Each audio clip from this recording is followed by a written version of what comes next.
Welcome back, guys. We're here for Jaws 2.0. Hypnotized. What's up is down, what's left is right. Chasing stars and holding you. I can't see the end, but we'll see it through. What up, guys? Welcome back to another episode of Jaws. Jason Ashley Wahler, here talking all things recovery, addiction, mental health, family, pregnancy, life, baby, pregnancy, faith, all of it. So, Ash, let's do a quick check-in. Hi. Before we talk about our topic today is going to be around raising kids who are pre-genetically disposed to addiction and or the best ways to have conversations with them, considering that the average age of first-time use now in the United States is 11 and a half years old. So scary. It's scary, but it's also very important to be able to have those conversations. So, but Ash, where you at? How's life? What's going on? I'm really uncomfortable, you guys. I'm not gonna lie. I have really bad round ligament pain and Wait, what? round ligament pain. It's like pain in your groin, and it's like a pressure that's like pressing. It's almost like sciatic in your front.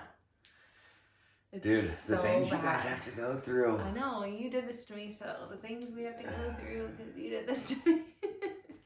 You did this to yourself. Oh my gosh. And just, honestly, I'm so uncomfortable. Like, I'm not ready for this baby to be here because we're not ready, but I'm ready for this baby to be here in a sense. Yeah. Like, once I get everything set up, I'll be like, oh, I'm so ready for this baby to be here. My body is like toast. Yeah. Yeah, Yes. I'm uncomfortable. I know you're just live and kicking it, but No, you've been work. getting, I mean, you feel like the last few weeks has been pretty bad. This last week's been the worst, for sure. Yeah. Like, I'm really uncomfortable. Well, what can we do for you? I don't know. I got 7-8 more weeks-ish. Yeah. Right around the corner. You're just gonna have to listen Another to me baby. complain for What the are you next most 6 what are you most fearful about or most excited about the new kid? Well, I love birth. I'm like the weirdest person ever, but like I think birth is like the most exciting part because I've been waiting so long. We don't know the gender, so That's true. I can't wait for the baby to come out and then be like, it's something. Like, Yeah. I just feel like it's gonna be so fun. And just, we've not had any kids in the hospital when we've had a baby. Wyatt was a COVID baby, so like we didn't even really get to have any family in the hospital. So I think it's gonna be a really different experience, just being able to have family and kids and Delilah, and I just feel like they're at a great age. So I'm really excited about that and just bringing the baby home. And I'm not really like fearful about having a baby because I kind of feel like by the third kid, you're kind of just like, whatever, just go with the flow. But I am fearful of the lack of sleep because sleep for me is so important, and I'm really mean when I don't have sleep. I'm just like a monster, I feel like, when I don't get adequate amount of sleep, and I'm just really tired all the time right now, which is why I keep yawning. I'm not trying to yawn because it's so rude. But honestly, the lack of sleep is really stressing me out. I'm nervous about it. Yeah. That's a trip. It's going to be our first child that was not born in California at Hogue, where I was born, which is crazy. So we're going to have our first Tennessee baby. Bye-bye. And then obviously I'm excited about the gender reveal. I'm anticipating, I think it's going to be a girl. So we'll see. Oh, I don't know. We'll find He's out. got a lot of boys in his family, so I know. Just guessing fun it's gonna fact. be a boy, probably. Delilah is the first girl in our family in 42 years. Anyways, so that's exciting. I have brothers and I have no nieces. I have all nephews and all my cousins are boys. So anyways, yeah, exciting times around the corner. Overall, I'm doing really good. Life is good. Yeah, I forgot to check in with you. How you doing, honey? Doing good. How's Life your is good. phone? The one phone situation. Now you're carrying around 2 phones. I'm noticing. You're like, I'm gonna leave this one at work, and then I'm like, you're like, where's my black phone? Where's my red phone? I'm like, why are both phones all the time? I don't all the time. It's a whole nother subject. I leave work sometimes and I have to make phone calls. I want to give up my other number, so I have to finish them on that phone. Yeah, I get it. Trying to clown me over here. No, but the fun thing's been going good, which I would like for us to talk about next week, which is something that we're learning in church around digital detox, which is incredible. We'll share more with you guys. We're just starting it this week.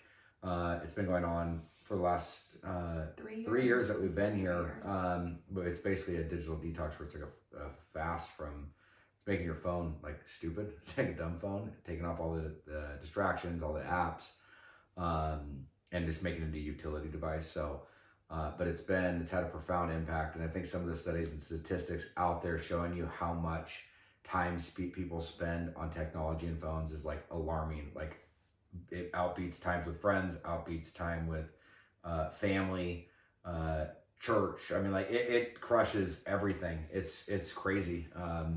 So we'll share that with you guys next week. But Ash, I think it's something I get asked a lot, and I'd be curious. And we haven't there was no preparation around this. It's something I've spoken about often to people. But what is your initial thoughts? I mean, our kids are pre-genetically disposed to addiction. I mean, half my family struggles with some form of addiction and or mental health. As you know, I say as Cherokee, German, and Irish should add a stamp on the womb when we came out. Do not let them use. But do you have any thoughts and or feedback? And I know we haven't really talked about this much. I know I've spoken about it a lot to people, but do you have any ideas or thoughts around this? Because I mean, at the end of the day, our kids have a 50-50 chance of, having this. So interesting, because when we were discussing about talking about this topic, I always feel like time is going slower than I was expecting, and I was thinking, oh, like we're gonna have plenty of time to talk to Delilah about it, but now she's gonna be 8, and that's wild to think about, to be having conversations with her. I feel like she's so young, but I feel like probably by next year would be an appropriate time to have a conversation with her, because I do feel like we surround ourselves with very like-minded individuals. Like a lot of our friends' kids don't really have technology, and she's in a great group of girls that is surrounded where they do feel much more youthful than in other parts of the country, which I feel much better about. But it doesn't mean that other outsiders can't expose her to, the conversation of drugs or something else. So, I don't know. I mean, I'm not a professional when it comes to this, so I think it's also challenging because I don't ever want to have a conversation with my kids about it, but I know I have to have a conversation with my kids about it. I mean, and our kids don't even know Jason's story. Like, we've never told them or sat down with them and told them about all of his trials and tribulations. One, because it's not appropriate at this time, and I don't think that they would even understand it. Yeah. No, I mean, it's interesting to get your take on that because, again, like I stated, the average age of first-time use is 11 and a half years old in the United States. That's the average. So kids are obviously using much younger than that. 8, 9, 10 is when kids are experimenting with stuff. Again, it's crazy to think about that. I mean, Delilah's at that age of 7 and going into 8. But I think, again, is it's for each person, it's different, right? I mean, you want to definitely make sure the conversations you're having is age appropriate. But, I think for me, when I look at this situation, because it's obviously a very sensitive topic and something that, I want to be able to address. And I think as Delilah and Wyatt get older, I'll be able to share and develop and talk more about my history and the things that I'd gone through and what we had went through, and to be able to shed light around that, and just to be able to create a really safe environment for our kids to share, right? And I want them to know that they can always be able to come to us. And something that I'm doing now very intentionally to be able to develop that rapport and that communication and the conversations with Delilah is every single night before we go to bed. And I'll do this with Wyatt when he gets a little bit more, when he gets a little older. But as I ask her 4 questions, and the 4 questions are, what did you do good? What did you do good today? What could you have improved upon? What is your, what are you grateful for? And then what is your goal for tomorrow? And even though she's really young now, we're starting to develop these conversations, establishing this trust. Because when we get to question number 2 is like, hey, what could I have done better?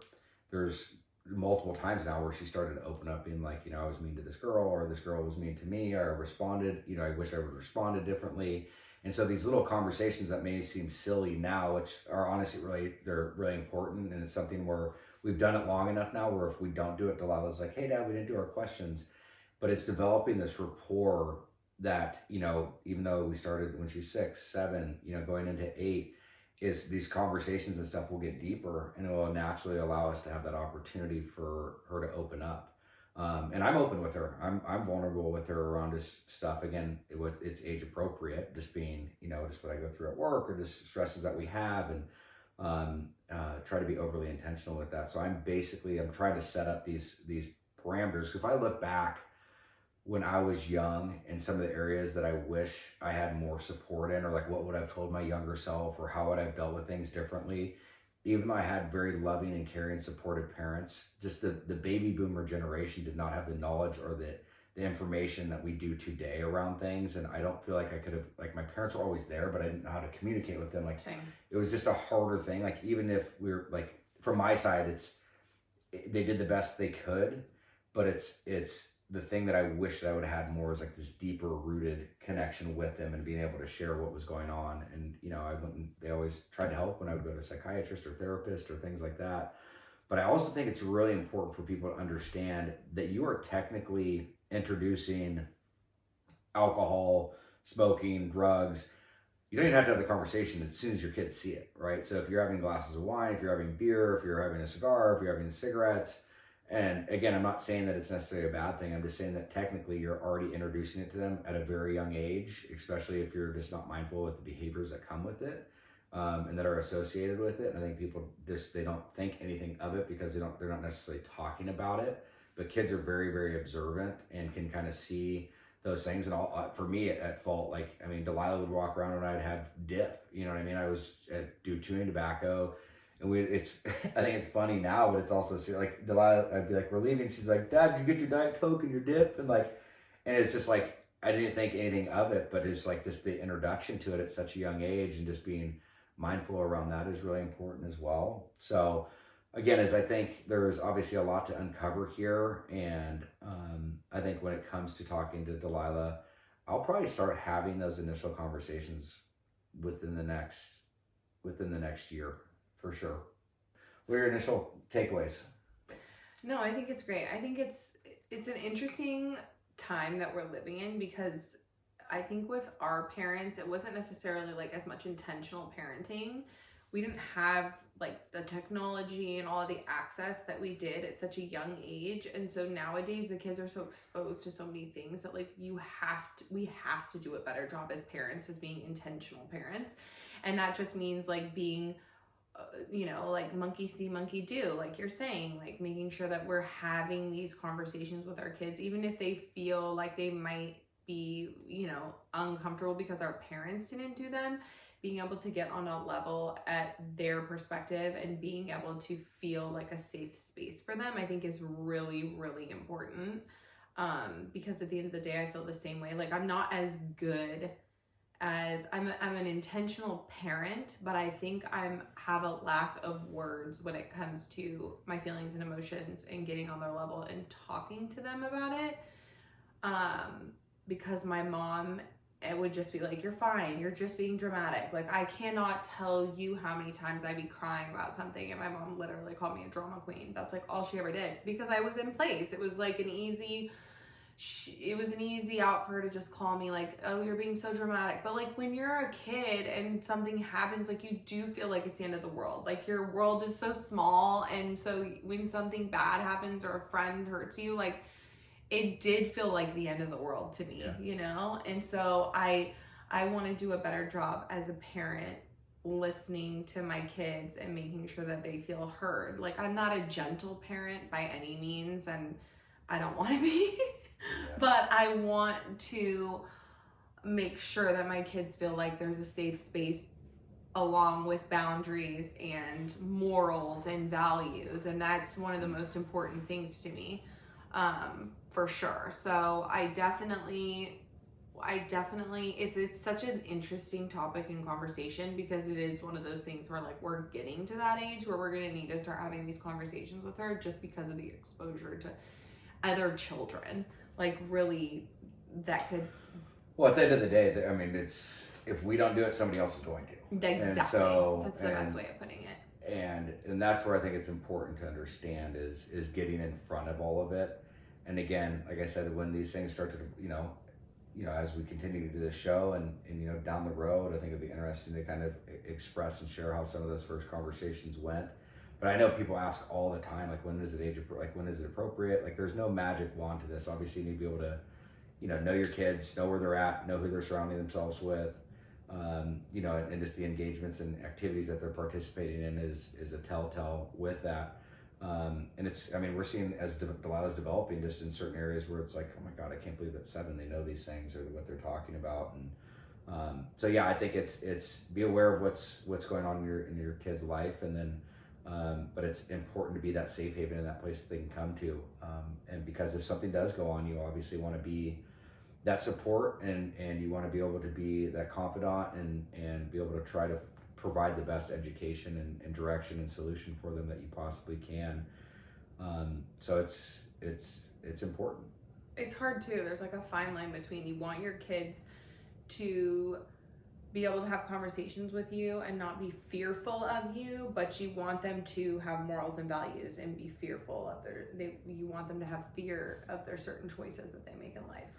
Yeah, no, and I think it's important too, like another thing that is really important, just as we've gotten more knowledge, more education, and more research around things, like especially for families that have the pre-genetic disposition to it, it's so important to understand, like, if Delilah and or Wyatt and our future kids, do not drink or use by the age of 21, doesn't matter their predisposition, they don't use by the age of 21, they have a 90% chance of never struggling with alcoholism. So I'm going to do the best that I possibly can to instill that, allow them to let their brains develop, allow them to be able to experience life at all levels and do it free of substances, to give them the best shot. So I think that's another thing, is just understanding some of these things where it's like, I thought I was always going to be like the cool parent, or like, let the kids, drink and do stuff as I grew up. And my thoughts and mentalities totally shifted. And again, the landscape of addiction is totally changed in regards to just substances. I mean,